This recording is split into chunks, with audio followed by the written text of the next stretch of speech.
Part 8 of Max's broken heart story.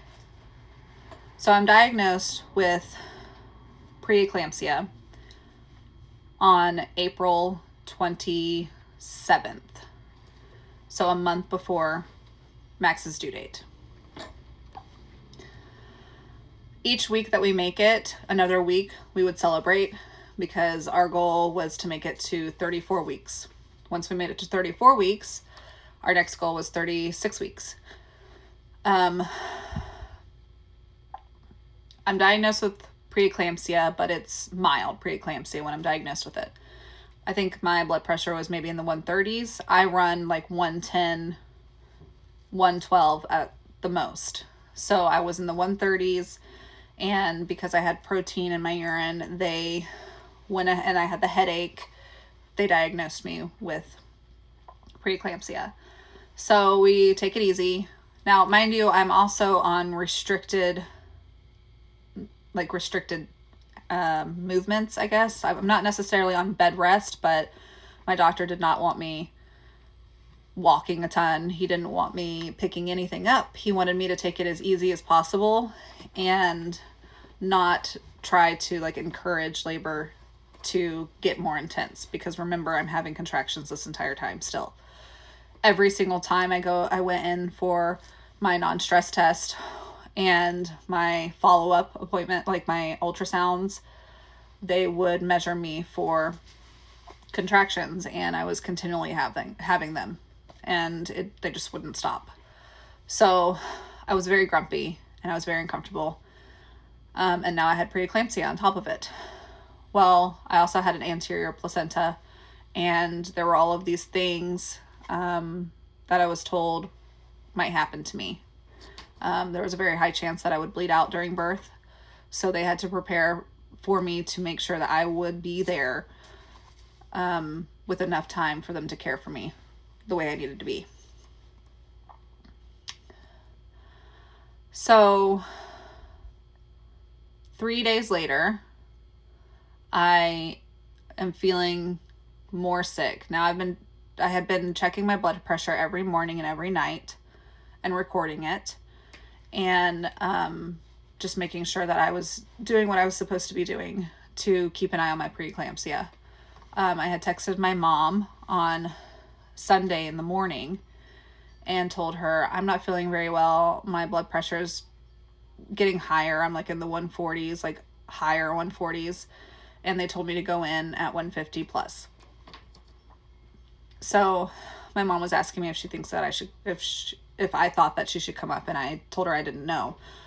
And then my older sister was like, yeah, get the heck there. So she booked a last minute flight, and my husband picked her up on Monday morning, right before my scheduled appointment. I told my mom I wasn't going to go in that night unless something drastic happened, because I had an appointment at 8 o'clock the next morning. So she gets there, and we all go to my scheduled doctor's appointment, and my blood pressure is 162 over 80 something. And the nurse is like, well, I'm going to check it again. It's really high, but we're going to go ahead and check it again. And when she checked it again, 10 minutes later, it was still high.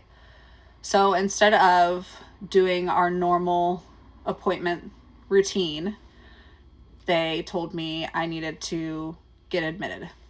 And so they called the transport team. They brought a wheelchair. My husband and my mom walked with me over to the SDU from our building, which is where we were having our appointment. And the nurse had told me, you're giving birth. This is you have to do this. The gold standard for preeclampsia is delivery. Usually once you have delivered your baby, your preeclampsia goes away. So that's what we were going to do.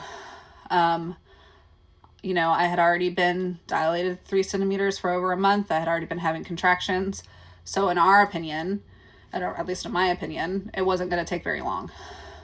I get an epidural as soon as possible, because man, I had been wanting an epidural this entire time. And I didn't think twice about it. I was like, give me that epidural as soon as possible. I've been dealing with contractions for over a month. I need a break. So They gave me an epidural. They did all the normal things for preterm labor because, again, I was only 36 weeks at that point. It's not quite 37, but it's close enough. So they also give me Pitocin. My mom sat with me.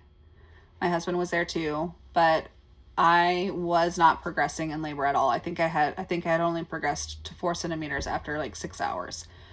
And I was so exhausted, but they were watching Max's heart, and he was not having an easy time with it.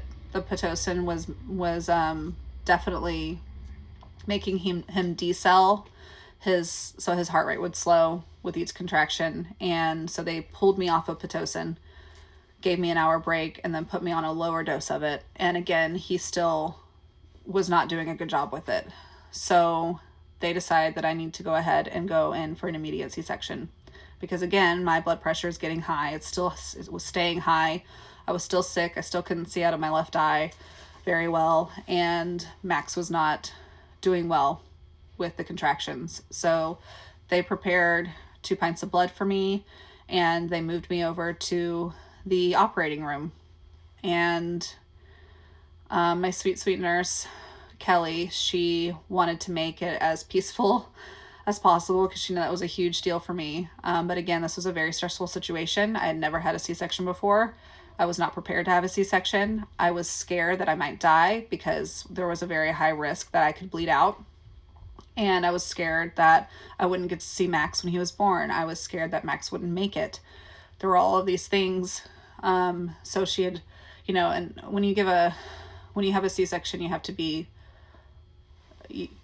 secured. Your hands have to be secured to a table. You can't see anything from like your chest on. So I'm feeling very claustrophobic and scared. I had the shivers really bad.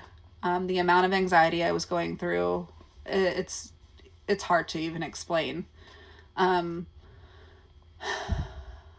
So Kelly said that she'd take all the pictures of Max's birth that she could, and she tried to play music for me, and I immediately told her to shut it off because it was stressing me out.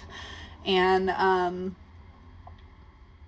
about 20 minutes into the C-section, Max is born. They pull him out, but they immediately take him to the resuscitation room where he has to be resuscitated and bagged.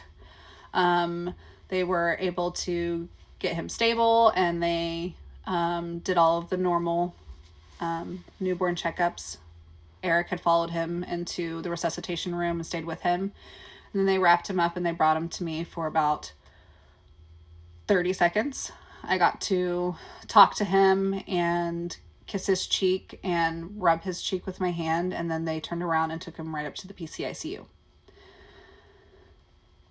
And then after that, they took another hour or so to sew me up and move me back to my regular room, where I had to go without Max, and I had to immediately start pumping.